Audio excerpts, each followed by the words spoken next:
Sir legal effect से start करना था। लीगल इफेक्ट क्या है पहले तो वो समझना बहुत जरूरी चीज है। लीगल इफेक्ट का मतलब ये है कि जब किसी कंपनी का एमओए या एओए बन के क्रिएटेड है, अगर मैं बोल रहा हूँ किसी कंपनी का एमओए और एओए बन गया है तो इसका लीगल इम्पैक्ट क्या आएगा। तो मुद्दे की बात ये है कि एमओए तो रिलेशनशिप बना रहा है किसके साथ, आउटसाइडर के साथ। बात फोकस होना चाहिए अपना किस पे, इनसाइडर पे। इनसाइडर माने कंपनी के मेंबर्स, कौन, मेंबर्स। तो आप लीगल इफेक्ट पढ़ते हो मेमोरेंडम और आर्टिकल का, इसका मतलब ये होता है कि जैसे ही कोई कंपनी का मेंबर बनता है वो कंपनी के बनाए गए नियमों या आर्टिकल से बाउंड हो जाता है। बाउंड होने का मतलब ये है आर्टिकल में जो क्लॉजेस लिखे हैं, ठीक है, हर मेंबर को उस क्लॉज को मानना पड़ेगा। इवन कंपनी के डायरेक्टर्स को भी उस क्लॉज को मानना पड़ेगा।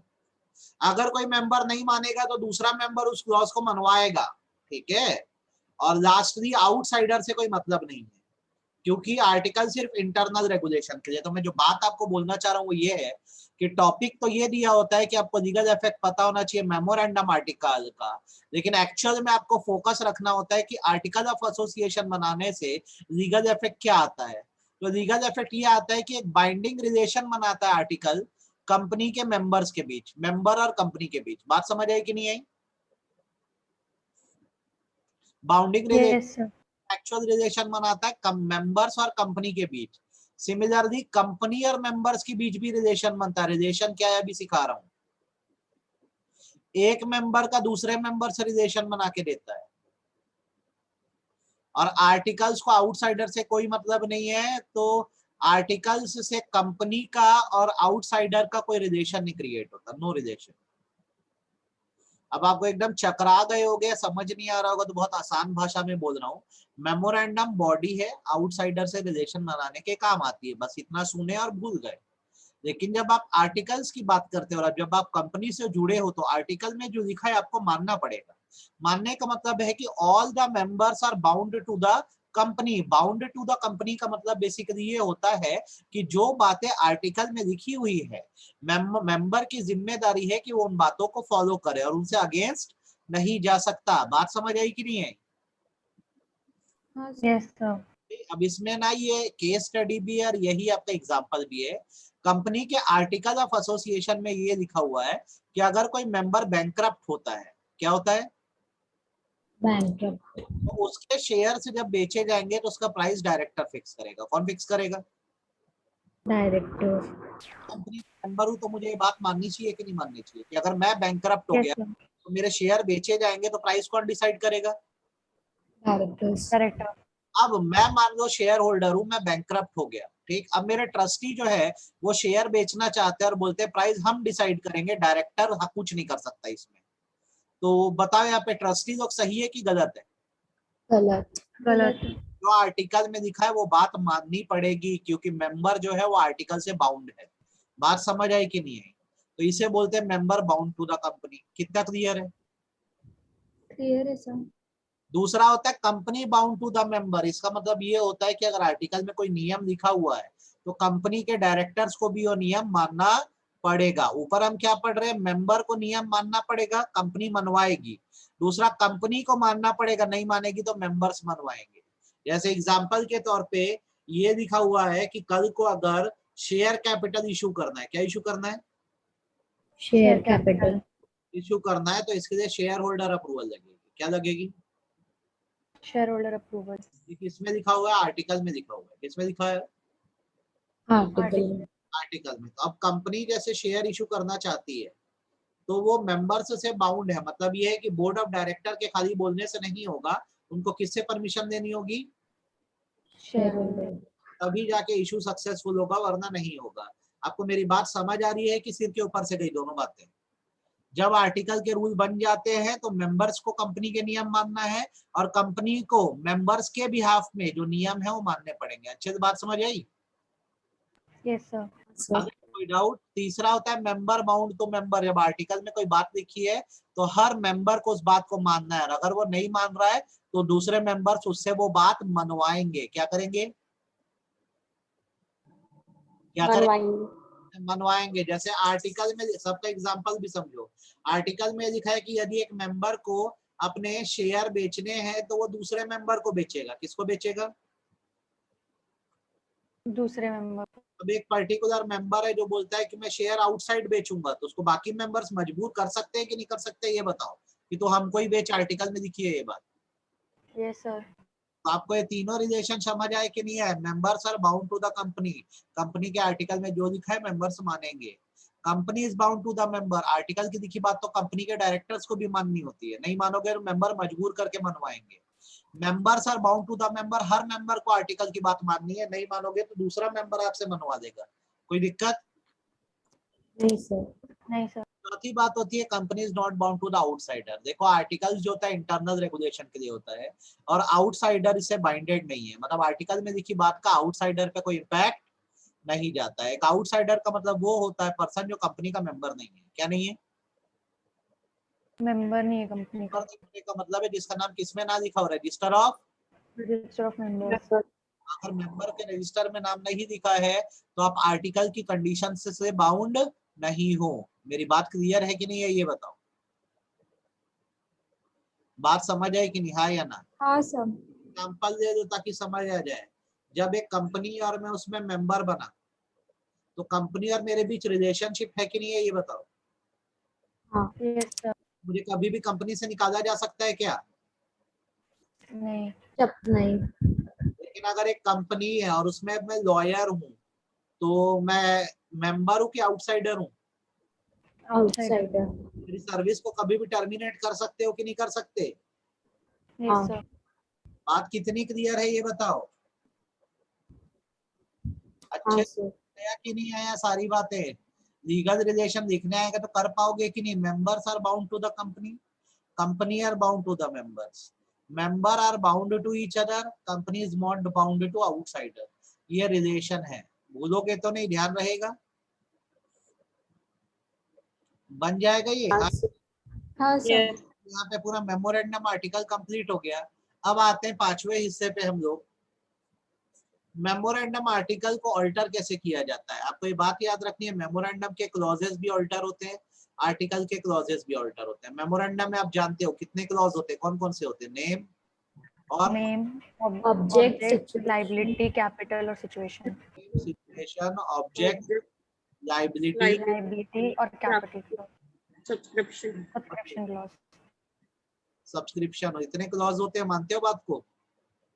हाँ। तो जब ऑल्टरेशन की बदलाव की बारी आती है तो इस बात को याद रखना, ऊपर के पांचों क्लॉज बदल सकते हो, कैन बी ऑल्टर्ड। नेम बदल सकता है, सिचुएशन, ऑब्जेक्ट, लाइबिलिटी, कैपिटल बदल सकता है। लेकिन आप सब्सक्रिप्शन क्लॉज को नहीं बदल सकते, कैन नॉट बी ऑल्टर्ड, क्योंकि ये फाउंडर्स है और कंपनी बनने के बाद फाउंडर्स को आप बदल नहीं सकते। We can change everything in this life except our mummy and papa. बस इतनी सी बात है। तो कंपनी के जो सब्सक्राइबर है वही फाउंडर है, उन्होंने कंपनी बनाई है।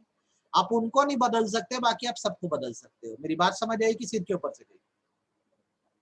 अभी सर। इतनी समझ में आई? अभी। ठीक। अच्छा, आर्टिकल की बात करो तो यार आर्टिकल भी ऑल्टर होता है। आर्टिकल का हर रूल ऑल्टर हो सकता है। बस ये याद रखो, कोई भी ऑल्टरेशन जो है वो गलत तरीके से नहीं होना चाहिए। क्या नहीं होना चाहिए? गलत तरीके से नहीं होना चाहिए। अब रिक्वायरमेंट क्या लगती है अपने को ऑल्टरेशन के लिए? कोई भी ऑल्टरेशन आप पढ़ोगे मेन रिक्वायरमेंट क्या है ये समझ लो। हम यहीं पे लिख देते हैं ताकि जब हम आगे पढ़े तो हमको क्या एक पैसे की भी दिक्कत ना जाए। आप ये समझ लो जब कोई भी क्या कर रहे हो जमशेद जी यार? जब आप कोई भी या किसी प्रकार का जब ऑल्टरेशन पढ़ेंगे तो कंपनी के अंदर पहले अप्रूवल होनी चाहिए। कहाँ अप्रूवल होनी चाहिए? कंपनी के अंदर। के अंदर। तो कभी भी क्या होता है कि किसी भी प्रकार का ऑल्टरेशन करना, चाहे मेमोरेंडम या आर्टिकल में, सबसे पहले आपको बोर्ड मीटिंग तो बुलाना आवश्यक है। क्या बुलाना जरूरी है? Board meeting. बोर्ड मीटिंग जरूरी है। बोर्ड मीटिंग में कौन आता है? डायरेक्टर्स। बोर्ड ऑफ डायरेक्टर्स आते हैं। ये रिक्वायरमेंट है। जब तक बोर्ड फैसला नहीं देगा चीजें आगे नहीं बढ़ती है। बोर्ड ऑफ डायरेक्टर्स की मीटिंग होना जरूरी है। देन अगर मेमोरेंडम के नेम, सिचुएशन, ऑब्जेक्ट, लायबिलिटी या कैपिटल किसी भी क्लॉज में परेशानी है, मतलब ऑल्टर करना हो या आर्टिकल में ऑल्टर करना हो, तो हमेशा याद रखो तरीका ये कहता है कि बोर्ड मीटिंग के 21 दिन बाद 21 दिन का नोटिस देके, क्लियर की नॉर्मल 21 दिन, क्लियर, Here. 21 डेज का नोटिस देके आपको क्या बुलाना पड़ेगा? General meeting. AGM. EGM. General EGM. पड़ेगी। जनरल मीटिंग में कौन आएगा? Members. Shareholders. शेयर होल्डर्स आएंगे और ये शेयर होल्डर जो है अपना डिसीजन मेकिंग करेंगे, जिसे अक्सर स्पेशल रिजोल्यूशन बोला जाता है। क्या बोला जाता है? Special resolution. स्पेशल रिजोल्यूशन बोला जाता है। पहले बताओ ये बात समझ आई कि नहीं है? यस हाँ, सर, हाँ, sir. आ गई। तो ये तो हर प्रोसेस में भी होने वाला है, बोर्ड मीटिंग होगी फिर जनरल मीटिंग होगी। बताओ इसमें कोई तकलीफ? नहीं, Yes, sir. इसके बाद क्या होता है? बेसिकली अथॉरिटी अप्रूवल लगती है। किसकी अप्रूवल लगती है? Authority. Authorities. Authority, authority approval मैं आपको सिखा दे रहा हूँ, समझ लो। हमारी जो चेन है एपेक्स चेन कुछ इस तरह से है कि सबसे बड़ी अथॉरिटी एनसीएलटी है। कौन है? NCLT, NCLT. के नीचे आते हैं रीजनल डायरेक्टर। कौन आते हैं? Regional Regional directors. और रीजनल डायरेक्टर के नीचे जो है वो आते हैं आरओसी। कौन है? ROC. तो अब अगर ये Registrar of Company. से सुनो मेरी बात को, अगर आपकी कंपनी का एड्रेस बदल रहा है, क्या बदल रहा है? Address. एक स्टेट से दूसरे स्टेट, कहां से कहां?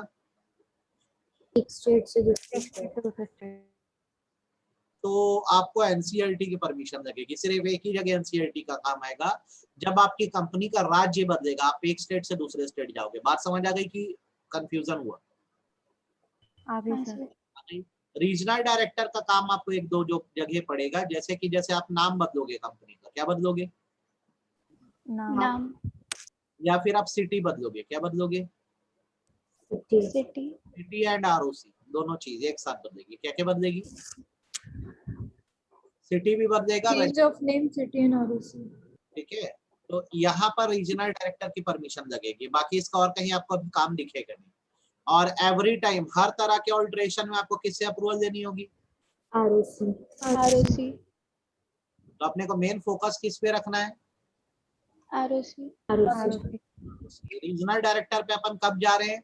जब नाम बदल रहा है तब जा रहे हैं, और जब हमारा सिटी और आरओसी एक साथ बदल रहा है तब। ठीक है, हाँ, sir. अभी कंसेप्ट और डिटेल दे दूंगा। एनसीएलटी के पास सिर्फ एक ही बार जा रहे हो, कब जा रहे हो? जब एक स्टेट से दूसरी स्टेट को. मेरी बात आपको ये होगी, कुछ इलेक्ट्रॉनिक फॉर्म्स भरने होंगे। क्या भरने होंगे? इलेक्ट्रॉनिक फॉर्म भरने होंगे। जैसे कभी भी याद रखना, आपको कंपनी के अंदर शेयर होल्डर से तो परमिशन देनी है। सही बात है, गलत बात है? यस सर, हाँ, sir. तो इसके लिए MGT 14 फॉर्म जाएगा ही जाएगा। 14. क्या जाने वाला है? MGT 14. ये है रजिस्ट्रेशन ऑफ क्या, स्पेशल रिजोल्यूशन, Special resolution. और ये हमेशा आरओसी के पास जमा होगा। किसके पास जमा होगा? आरओसी के पास, ROC. उसके बाद आपको फॉर्म नंबर INC 22 ध्यान रखना है। क्या ध्यान रखना है? INC 22. ये address Address of the company. किसके लिए होता है? Address. ये भी आरओसी के पास जमा होता है। किसके पास जमा होता है? ROC, ROC. अभी जो ये दिखाया हूँ ये चार्ट थोड़ा बहुत देख लो, तकलीफ हो तो बताओ। इसमें हर प्रोसेस अभी आप पढ़ने वाले हो, उसमें अप्रूवल किसकी लगने वाली है? ROC. एक मिनट यार, इसको क्या हो गया भाई?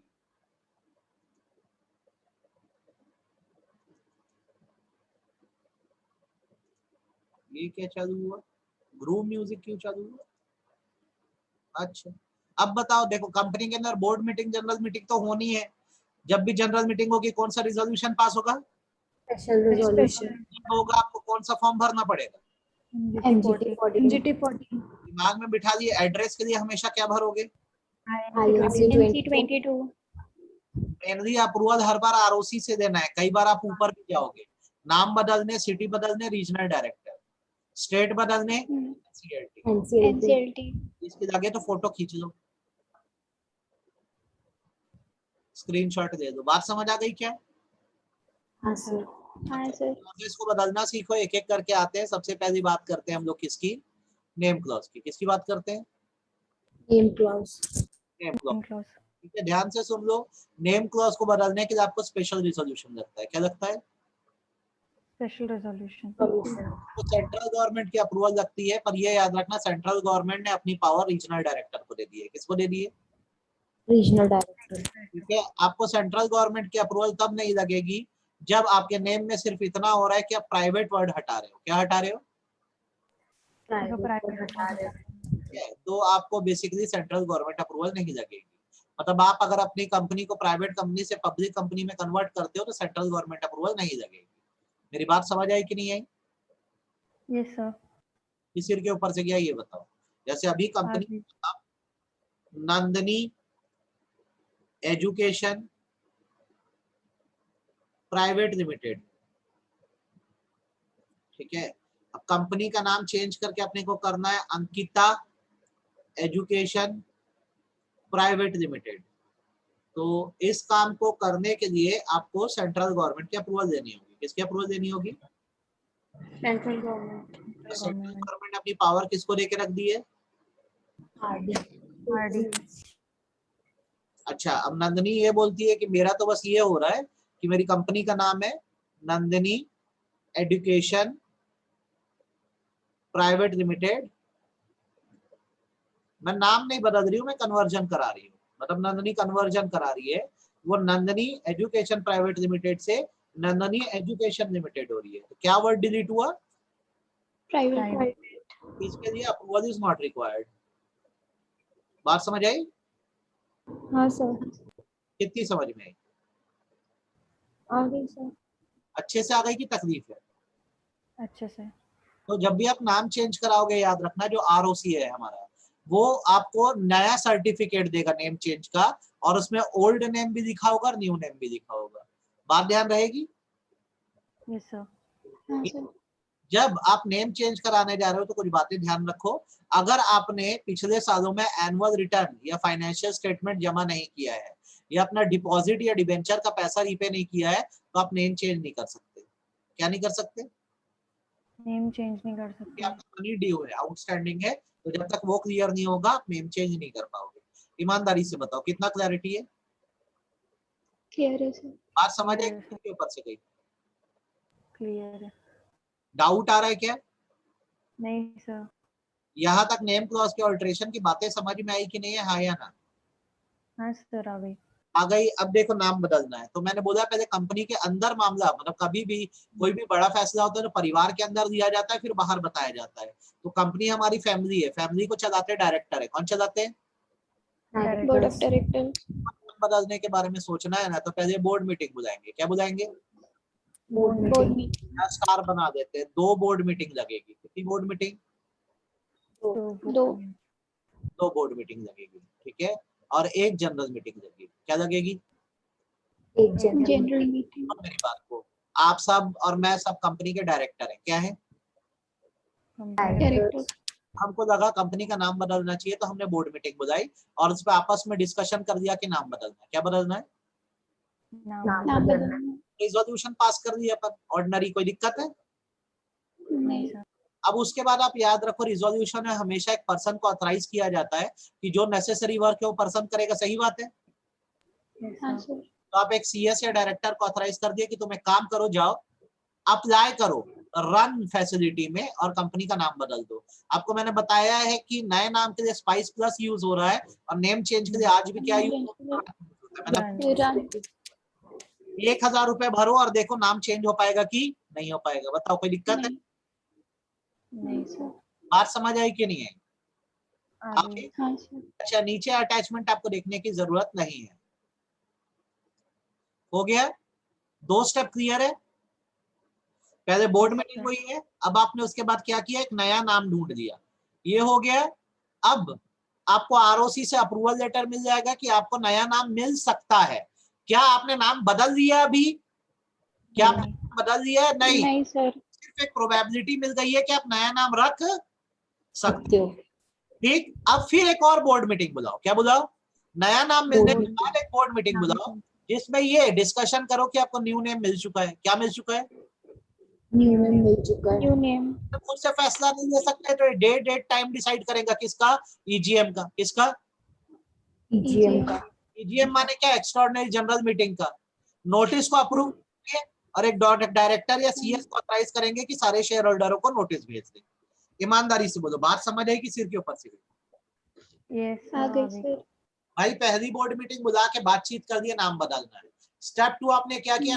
रखने के लिए एप्लीकेशन आरओसी से अप्रूवल लेटर आ गया है तो फिर एक बोर्ड मीटिंग बुला के आपस में कि नया नाम मिल सकता है हमको, प्रोवाइडेड शेयर होल्डर हाँ कर दे तो उनके यहाँ नोटिस भेज दिया। 5वां पॉइंट हमने नोटिस भेज दिया 21 दिन का। 6वां पॉइंट जनरल मीटिंग हुई। कौन सी मीटिंग हुई? General meeting. ईजीएम। क्या पास हुआ? कौन सा resolution? Special resolution. Special resolution pass हुआ मतलब आपकी कंपनी की तरफ से अप्रूवल हो गई है कि नहीं हो गई? हाँ सर। हो गई है। अब आप क्या करो, कंपनी के अंदर अप्रूवल हो गई है तो आरओसी के पास स्पेशल रिजोल्यूशन को रजिस्टर करा दो फॉर्म MGT 14। कौन से फॉर्म? MGT 14। अभी भी मीटिंग होने के 30 दिन के अंदर MGT 14 भरना है, याद रखना इस बात को, ठीक है? और इसके साथ ये सारे डॉक्यूमेंट जमा करो। सबसे पहला स्पेशल रिजोल्यूशन की कॉपी, इसमें कोई दिक्कत नहीं सर। दूसरा मेमोरेंडम की अल्टर्ड कॉपी, हम अल्टर कर दिए कि भाई हम तो नाम बदलने को तैयार। बात क्लियर है? हाँ।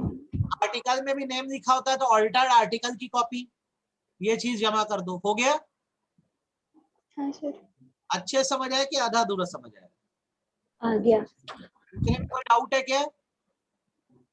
नहीं सर। नहीं सर। तो क्या करो, काम पूरा नहीं हुआ, स्पेशल रिजोल्यूशन रजिस्टर हो गया, अब फॉर्म INC 24 पे जमा करो। क्या जमा करो? INC 24। ये बेसिकली रजिस्ट्रार के पास ही जा रहा है, लेकिन आपको अप्रूवल देनी है किससे? डी से। Central government. RD regional director से। किससे? रीजनल डायरेक्टर से। रीजनल डायरेक्टर से कि क्या सर हम नाम बदल दें। बात समझ में आई कि नहीं आई? हाँ सर। सिर के ऊपर से तो नहीं गया। 2 फॉर्म गए, कौन कौन से?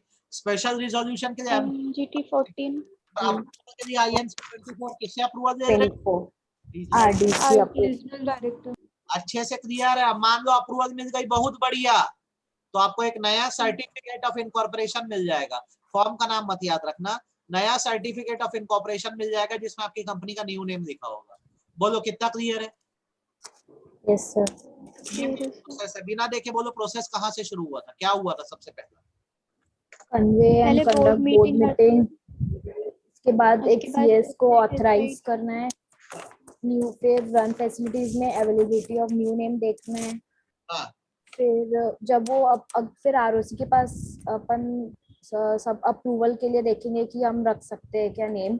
फिर हम वापस से बोर्ड मीटिंग कंडक्ट करेंगे, फिर सीएस को उसमें ऑथराइज करेंगे कि अब सब सारे शेयर होल्डर्स को नोटिस भेजने के लिए। फिर ईजीएम होगी, फिर वहाँ पे अपन स्पेशल रिजोल्यूशन पास करेंगे, आरओसी को बताएंगे विद इन 30 डेज, और MGT 14 सबमिट करेंगे, और RD से फिर RD से अप्रूवल INC 24।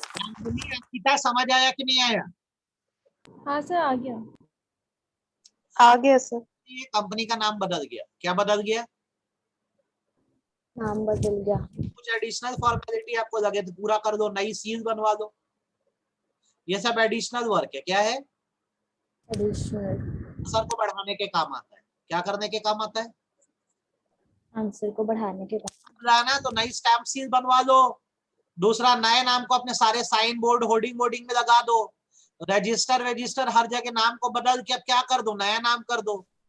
क्लियर है? और 2 साल तक पुराना नाम भी शो करना हर डॉक्यूमेंट में और नया नाम भी शो करना। कोई तकलीफ नहीं सर। अच्छे से क्लियर है? तो अगर 8 नंबर का आ गया तो एडिशनल पॉइंट भी लिखना, पढ़ डालो पॉइंट्स। कोई तकलीफ हो तो बताओ।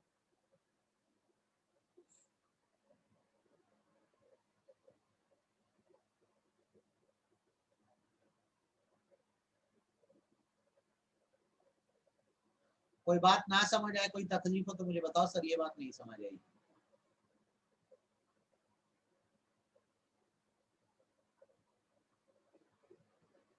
बनेगा? आगे बढ़ू क्या? हाँ सर। अब जैसे यार आपने नाम बदल दिया, अब इसका असर कहाँ कहाँ पे आएगा जरा उसकी भी बात कर देते हैं हम लोग। ठीक, क्या नेम चेंज होने से आपके खिलाफ जो लीगल प्रोसीडिंग है वो खत्म हो जाएगी? जो केसेस चल रहे नहीं थे सर वो चलते रहेंगे। पुराने नाम से चल रहे थे, वो केसेस किस नाम से चल रहे होंगे? नए नाम। नए नाम यूज करके। आप बताओ ये बात समझ आई कि नहीं आई? आगे हाँ sir. The change of name shall not affect any right or obligation of a company or render defective any legal proceeding by or against it, and any legal proceeding which might have been continued by or against the company and its former name may be continued against new name. आप बताओ ये clear है? Yes sir. हाँ sir. Doubt? अब आगे सुन लो, अगर आपकी company को नया नाम मिल गया है और नया केस कोई डालना है तो नए नाम पे ही डाल पाओगे, पुराने नाम पे केस नहीं चलेगा। अगर पुराने केस चल रहे तो शिफ्ट हो गए नए नाम पे, लेकिन अभी कोई फ्रेश केस डालना हो तो नए नाम पे डालूंगा कि पुराने नाम पे डालूंगा? नए नाम। बात समझ आई कि नहीं आई ये बताओ? हाँ सर। हो गया। नेक्स्ट, कोर्ट में जितने प्रोसीडिंग चल रही है, कंपनी ने जिन पर केस किए हैं, अभी तक हमने ऊपर पढ़ा कंपनी पर केस हुआ था, नीचे हम पढ़ते हैं कंपनी जिन पर केस करी है अभी तक वो पुराने नाम से थे, अब वो आगे कंटिन्यू होंगे किस नाम से? नए नाम न्यू से। नेम से। नए नाम। ध्यान रहेगी बात कि नहीं ये बताओ? हाँ सर। भूलोगे तो नहीं इस चीज को? एकदम क्लियर है कि नहीं? हाँ या ना? हाँ सर क्लियर है। कोई दिक्कत नहीं है। एलओडीआर को अभी आपको पढ़ने की जरूरत नहीं है, आज आप इतने पे फोकस करो, मैंने जितना आपको पढ़ाया आप इसको करो। कल हम लोग सिचुएशन क्लॉजेस करेंगे। क्या करेंगे? Situation clauses. एक बार ना व्यू कर लो, देख लो, वर्ड्स लाइन किसी चीज में दिक्कत हो तो मेरे को बताना, ठीक है? ये आप करो, बन जाएगा। हाँ सर। Yes sir. कल सुबह ई गवर्नेंस चैप्टर अपना कंप्लीट हो जाएगा। क्या खत्म हो जाएगा? ई गवर्नेंस फिर कल रात को उसके अपन क्या बनाने वाले हैं? क्वेश्चंस। क्वेश्चंस। ठीक है? हाँ सर।